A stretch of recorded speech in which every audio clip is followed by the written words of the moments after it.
5वां दिन। सभी भली चीजें।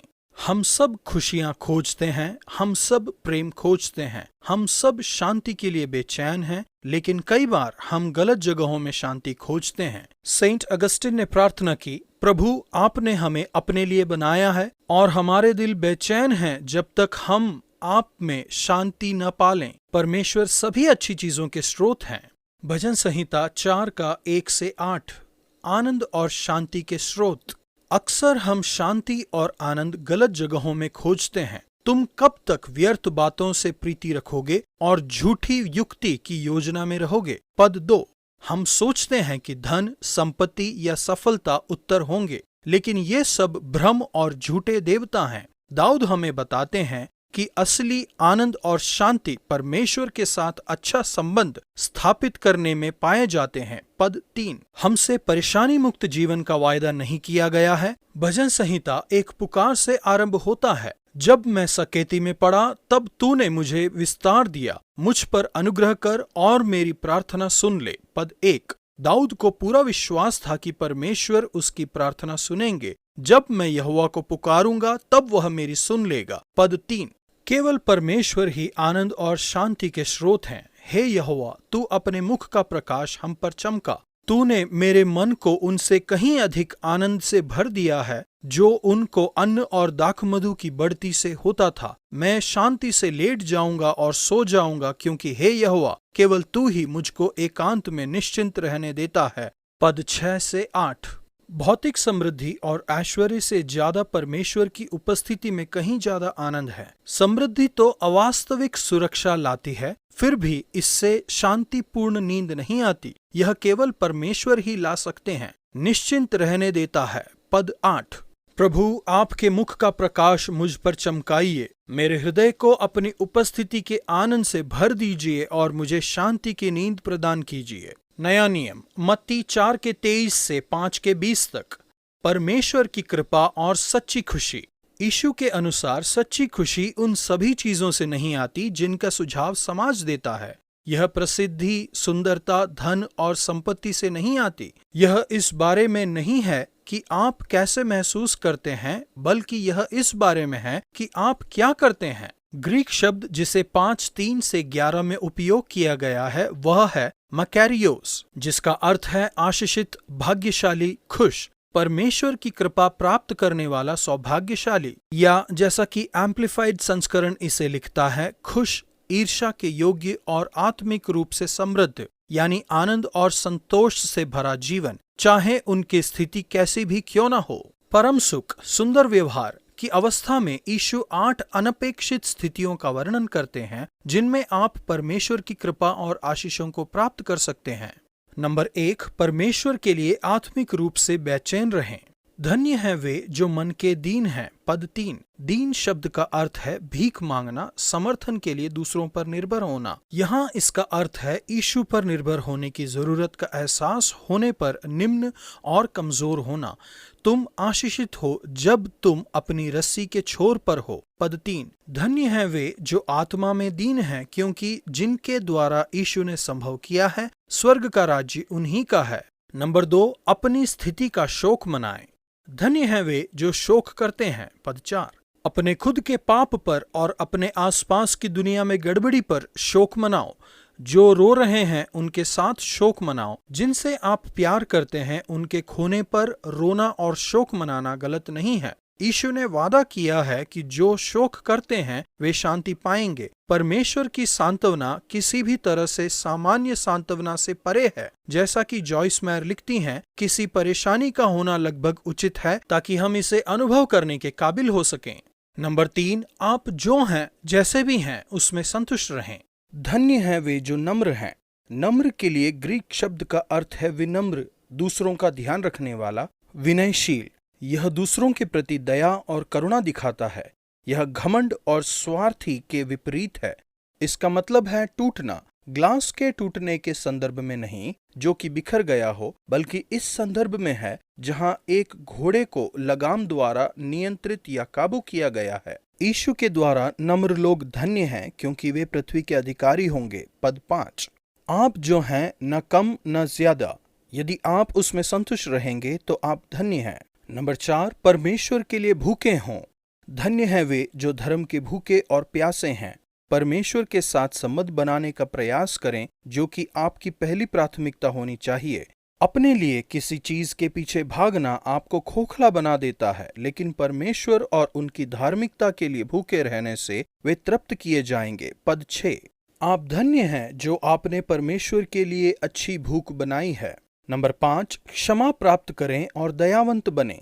धन्य हैं वे जो दयावंत हैं, क्योंकि उन पर दया की जाएगी। पद 7, लोगों को वह ना दें जिसके वे योग्य हैं, बल्कि उन्हें वह दें जिसके वे योग्य नहीं हैं। जैसा कि C.S. लुइस लिखते हैं, मसीही होना यानी उसे क्षमा करना जो क्षमा करने के योग्य नहीं है। परमेश्वर ने आप में अक्षम्य को क्षमा किया है। धन्य हैं वे जो दयावंत हैं, उन पर दया की जाएगी। नंबर 6, पूरी तरह से निष्कपट रहें।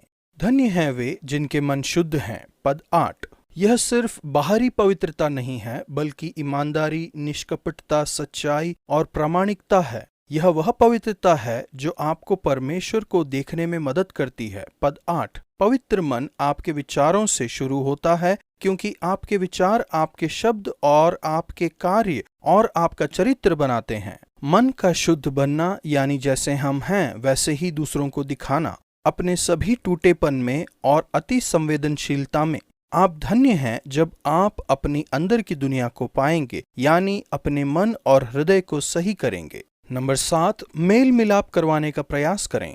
धन्य हैं वे जो मेल करवाने वाले हैं। पद 9, मतभेद खड़ा मत कीजिए, बल्कि शांति बनाए रखिए। यीशु परमेश्वर के पुत्र आपके लिए क्रूस पर शांति बनाने के लिए आए। कुलुसियो 1:20। धन्य हैं वे जो मेल करवाने वाले हैं, क्योंकि वे परमेश्वर के पुत्र कहलाएंगे। मत्ती 5:9। आप तभी धन्य होंगे जब आप लोगों को प्रतियोगिता करने या लड़ने के बजाय सहयोग करना सिखाएंगे। नंबर 8, कुछ भी अपेक्षा न करें, बल्कि सताव की अपेक्षा करें। धन्य हैं वे जो धर्म के कारण सताए जाते हैं। पद 10, अपमान के अलावा दुनिया से किसी भी चीज की अपेक्षा न करें, लेकिन परमेश्वर सताई गई कलीसियाओं के साथ है, क्योंकि स्वर्ग का राज्य उन्हीं का है। पद 10, आप धन्य हैं जब परमेश्वर के प्रति आपका समर्पण सताव को उकसाता है। हमने यहाँ पर तीसरा तरीका देखा है जिसमें यीशु ने पुराने नियम को पूरा किया। हम पहले ही देख चुके हैं कि यीशु ने पुराने नियम के इतिहास को पूरा किया है और किस तरह से उन्होंने पुराने नियम की भविष्यवाणियों को पूरा किया है। अब पहाड़ के उपदेश में इसकी गहराई और अर्थ को प्रकट करते हुए यीशु पुराने नियम की व्यवस्था को पूरा करते हैं। एक पल के लिए भी यह न सोचें कि मैं वचनों को तोड़ने आया हूँ, ना ही परमेश्वर या भविष्यवक्ताओं की व्यवस्था को। मैं यहाँ तोड़ने नहीं बल्कि इसे पूरा करने आया हूँ। 5:17। एक अमेरिकी रॉक गायक पासबान बने, जॉन विम्बर।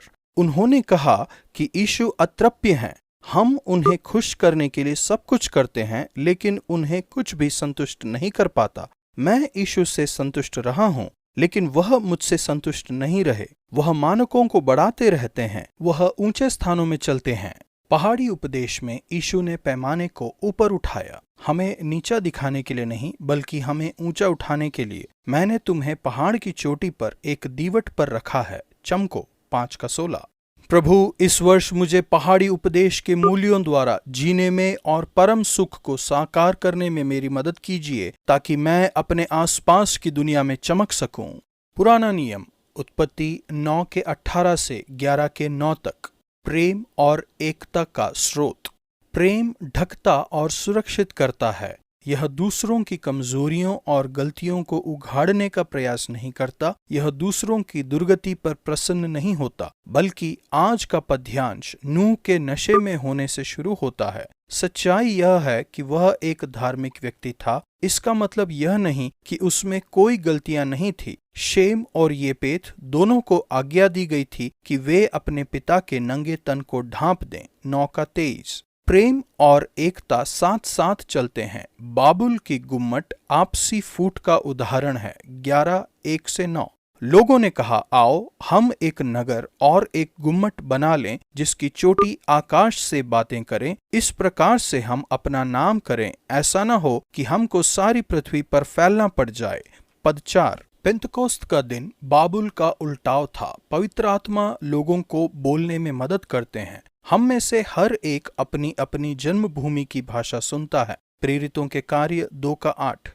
अन्य भाषा बोलने का वरदान इस सच्चाई को दर्शाता है कि पवित्र आत्मा बाबुल के विभेद को पलट देते हैं और सभी लोगों को और भाषाओं को आपस में जोड़ते हैं। जब हम पवित्र आत्मा को चर्चों, भाषाओं और देशों में प्रेम और एकता लाते हुए देखते हैं तो यह एक सामान्य अनुभव है।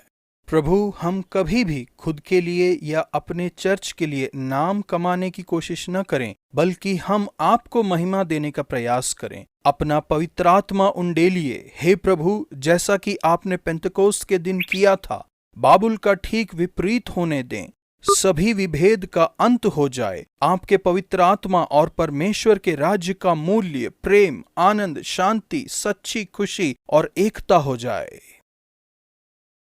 मत्ती 4:24। जो नाना प्रकार की बीमारियों और दुखों में जकड़े हुए थे, उनके पास लाए और उसने उन्हें चंगा किया। मैं उन सब के लिए प्रार्थना करूंगी जो आज बीमार हैं या कष्ट में हैं। आज का वचन, मैं शांति से लेट जाऊंगा और सो जाऊंगा, क्योंकि यहोवा केवल तू ही मुझको एकांत में निश्चित रहने देता है। भजन संहिता 4:8।